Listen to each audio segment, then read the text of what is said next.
Griner played in the WNBA regular season game. That streak ended on Friday when Griner returned to the court for the Mercury's season opener against the LA Sparks. Griner finished with 18 points, 6 rebounds, and 4 blocks in the loss. Michelle Steele now joining us from Crypto.com Arena, where Brittney Griner had one of the most anticipated and emotional returns to play we've ever seen in sports. Tell me what the atmosphere must have been like in that arena, Michelle. Ashley, you are exactly right. It was a very emotional night for everyone in this arena, and Brittney Griner got to experience something that very few opposing players get to experience, a standing ovation as she walked onto the court and loud cheers for her first bucket. She also got to have another honor here. Vice President Kamala Harris in attendance. She spoke to both teams before the game and really credited the WNBA players for fighting for Brittney Griner, for helping advocate for her release last December. As for Griner herself, she wasn't happy about the outcome of this game. She did have issues with her stamina. She said she wants to be able to play 40 minutes by the All-Star game. But of course, her experience in Russia has completely changed her perspective on everything. The game, practice, the work off the court, and she's going to work harder to get better results for Sunday. I love what she was saying about how she just appreciates everything just a little bit more. We are so happy to have Brittney home. So happy to have you, Michelle. Thank you for the time. Oh, that guitar riff. We're headed to Russia.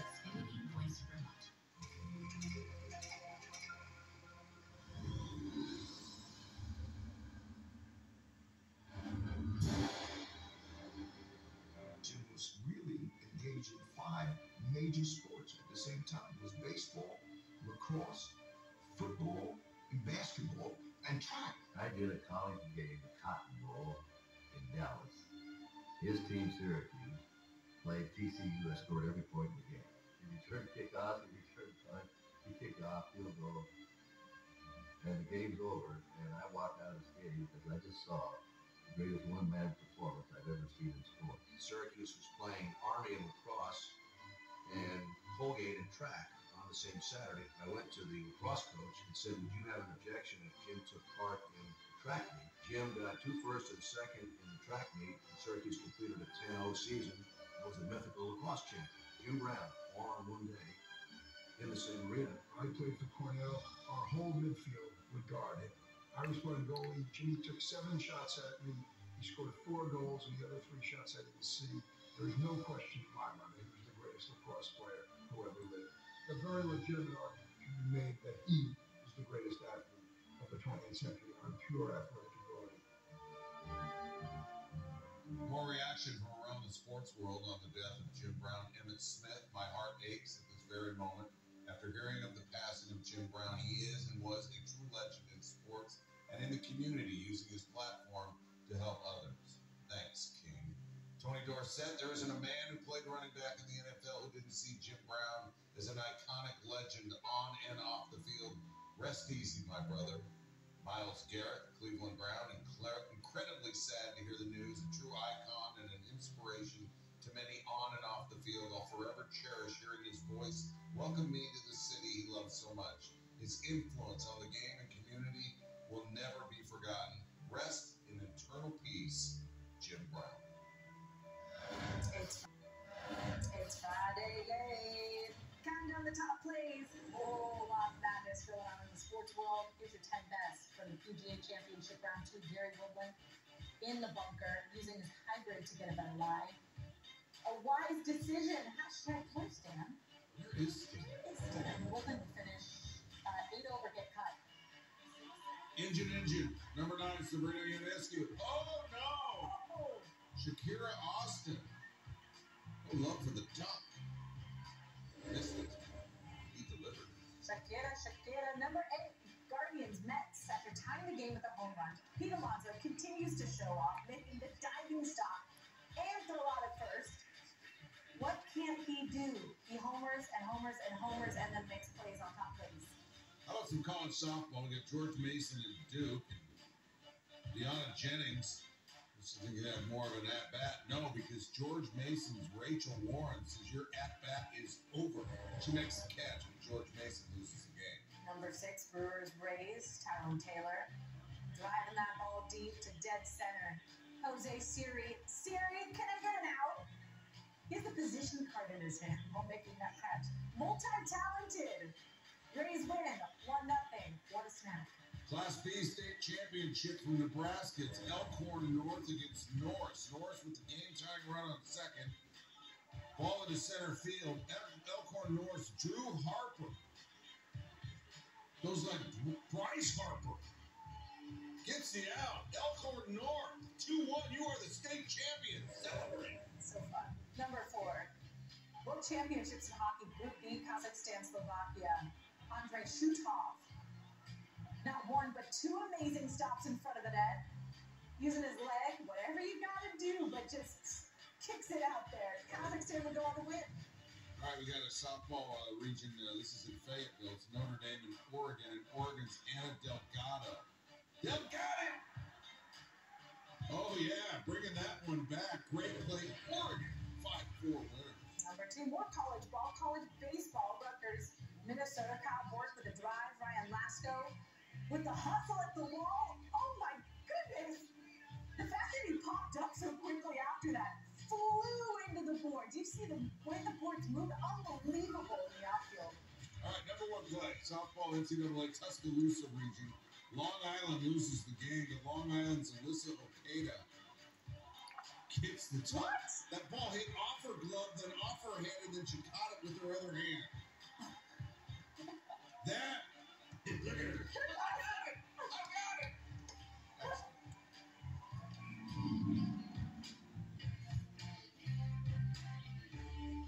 This is How's it?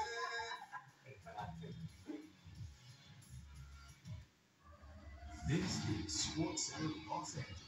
Would Jimmy Butler and the Heat settle for just 1 in Boston? Or could Jason Tatum and the Celtics even the series at 1-1? A football great, civil rights activist. We have reflective thoughts on the life and legacy of the late Jim Brown. The WNBA season tips off with the biggest story being the return of one of the game's greatest, Brittany Griner. Sports Center. Right up. Are we serious? I guess we are. Lindor against Cleveland gets the winning hit of the match with 10-9. Oh, wow! How's it at Sports Center? We're in Los Angeles. She's Ashley. I'm Neil. Now, right across the street, Brittany Griner's return to the WNBA. In the same building, the Lakers on Saturday will try and return serve against the Nuggets. The winner of that series awaits the winner of Friday's series. All right, and in the East, thanks to a furious third-quarter comeback, Miami stole Game 1 in Boston. So now a chance for the Celtics to try to get a home win while they still have a chance at even this series up. Eastern Conference Finals, Game 1. Miami came into Boston and took it. Joe Mazzulla said his team won 3 out of the 4 quarters in Game 1. Well, that's not going to cut it in Game 2 if the Celtics want to even this thing up. We have 4 quarters to play. Jimmy Butler knows that very well. 30 seconds left in the first. Celtics down 4. Jason Tatum getting to it. That beautiful step-back shot. And with it, he becomes the 3rd player to score 2,100 points in the playoffs at age 25 or younger. Joining Kobe and KD. Celtics lead by 1 after 1. And then Derek White helping his teammate out there. Celtics up 12, but here come the Heat. Getting cooking. Caleb Martin, how about you? He said it's a sign of disrespect for anyone who leaves me open. He took that personally. Drills another 3. And the Heat are down 2. He had a 25-point game, the most in his playoff career. Just over 5 minutes left in the half. And on bio, Duncan Robinson for 3. The Heat erased the Celtics lead again on a 19-2 run. Butler with the fadeaway. Let's continue it.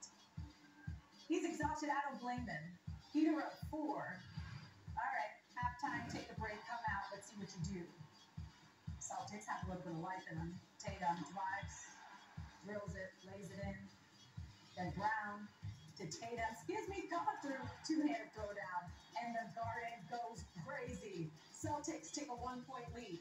4 minutes left in the third. Celtics up 1. Tatum crossing up to Butler. Ooh, gotcha. Tatum would finish with 34 points, 13 rebounds. It was his 42nd career 25-point game in the playoffs. That tied the third most in Celtics postseason history, and that is some rich history in that franchise. 6:30 left in the game. Grant Williams with the three. It was nice knowing ya. Remember it. He gets in Butler's face. That might be a big mistake. Celtics at 9. At the other end. Yeah, think? Don't poke the bear. Butler and Williams going head-to-head. Would love to have those two mic'd up in that moment. Both get double technicals. Heat down 6. Q. The ferocious comeback. Butler on Williams. How do you like that? Too small. Heat down 4. 3 minutes left in the game. Butler, guarded by Williams, don't care. Makes the shot. We have a tie game at 100.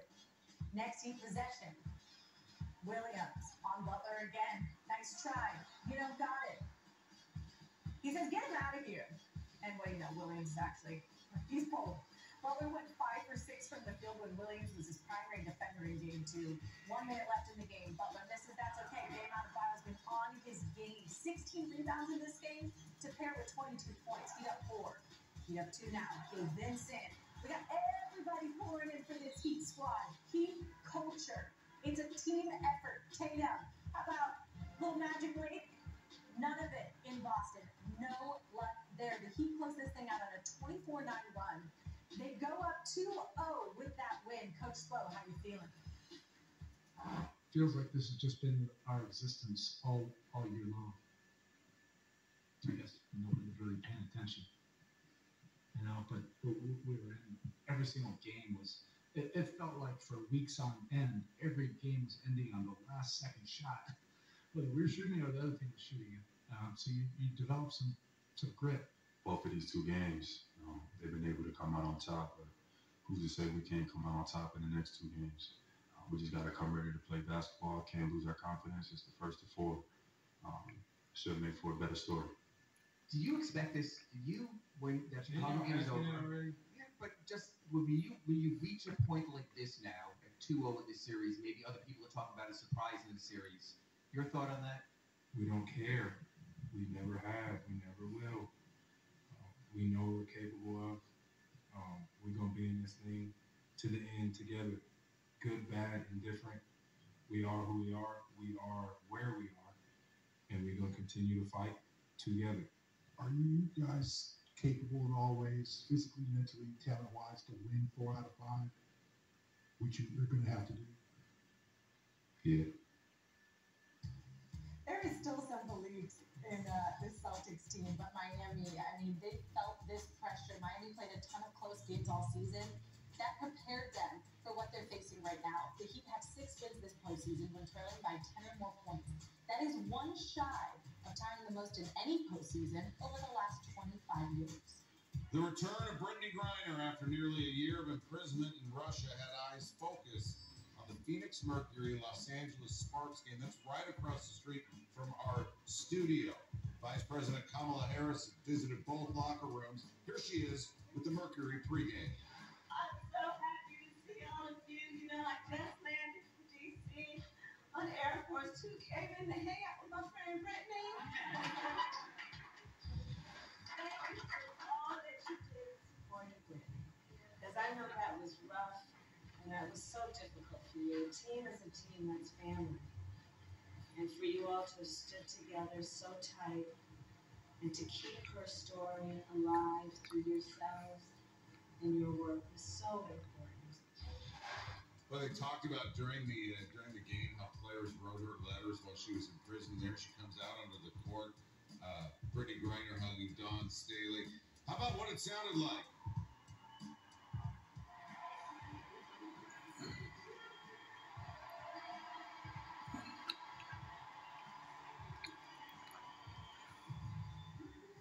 Well, wait till Sunday when the Mercury has their home opener. Mercury and Sparks fans on the same page, though, when it came to applauding Griner. And Diana Taurasi finds her right at the elbow. She can still hit that shot. She even mentioned it in an interview with Holly Rowe that, hey, I can hit that, Jay. And then Taurasi to Griner in there.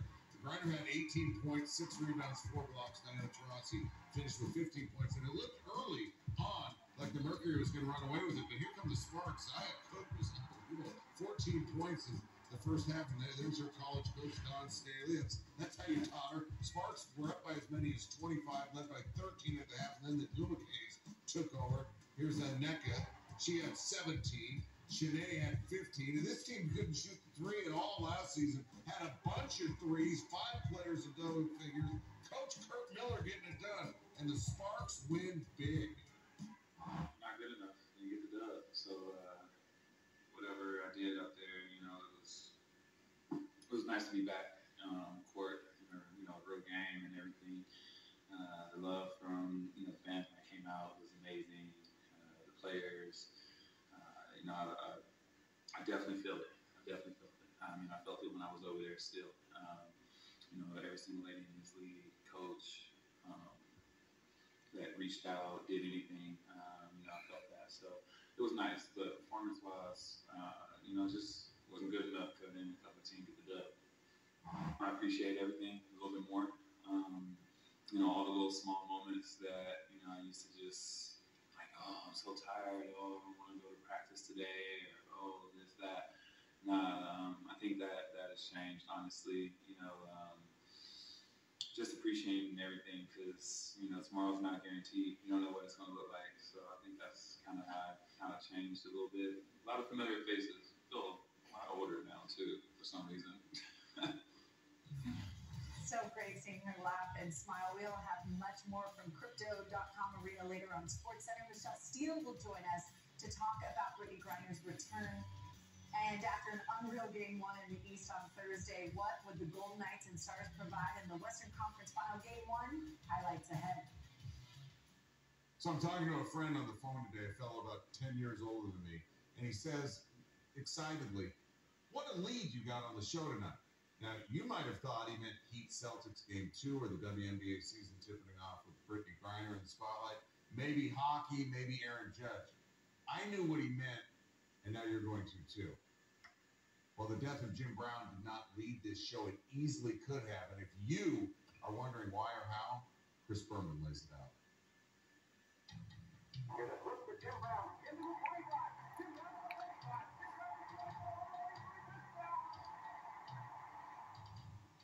He did not try to go around me. My face mask was mashed completely against my face. Didn't hurt. Just crushed my face mask. A metal face mask. My helmet came down and cut my nose, broke my nose, and the enamel popped off my teeth. That's how hard I hit it. It knocked me cold. I got in the backfield and I nailed Jim Brown right in the track. And he drove me like 10 yards down the field. I mean, you don't drag me down the field. And I bit him. I bit him on the leg. With an unusual combination of size, strength, and speed, Jim Brown led the NFL in rushing for all but one of his 9 seasons. 3 of those years, he led the Cleveland Browns to the league championship game, winning it in 1964.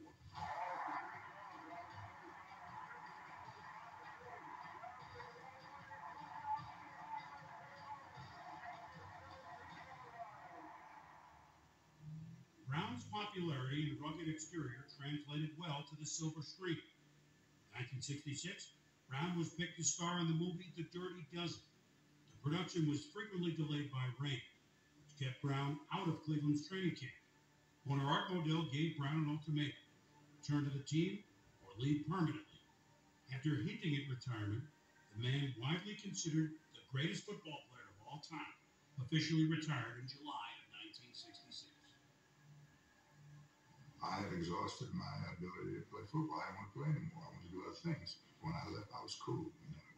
It was okay.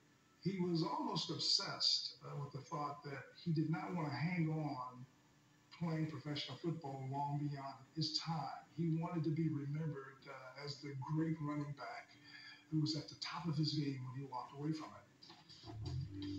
Brown continued his on-screen career with several action roles in the 1970s. The first time I saw his face, he was in the movie. So that's who I want to be like. That's who I want to look like. I want to walk like him. He inspired me more than any athlete, Jimmy Brown. But Brown's legacy is far more than football or acting. He started several programs to empower African Americans during the civil rights movement in the 1960s. Later began the AmeriICAN program, which sought to rehabilitate young inmates in American prisons. There's a touch of irony for a man who run into trouble with the law several times. Brown had been charged but never convicted in 5 domestic abuse cases since the 1960s. I have no excuses for the things that I have done. You need no excuses for the things you have done. I think that you have to do many things and enjoy quality of life, and most of all, put something back into the society that puts something in you.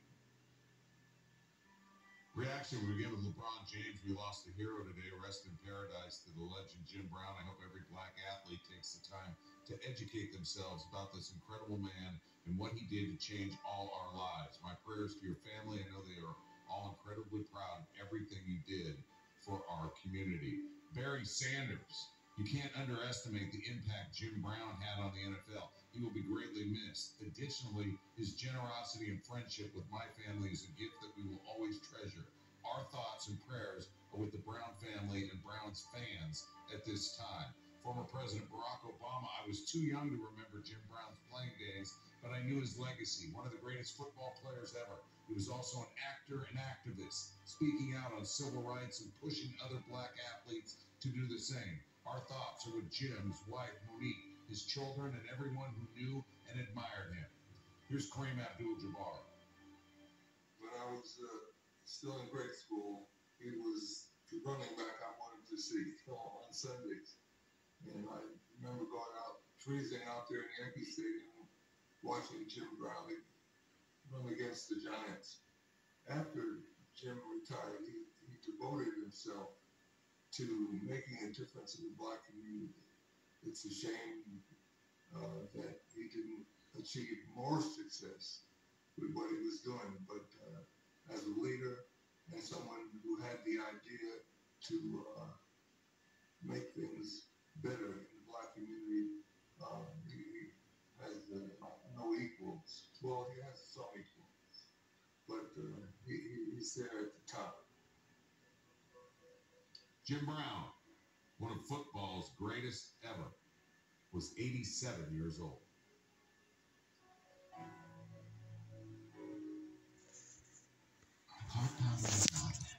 Until June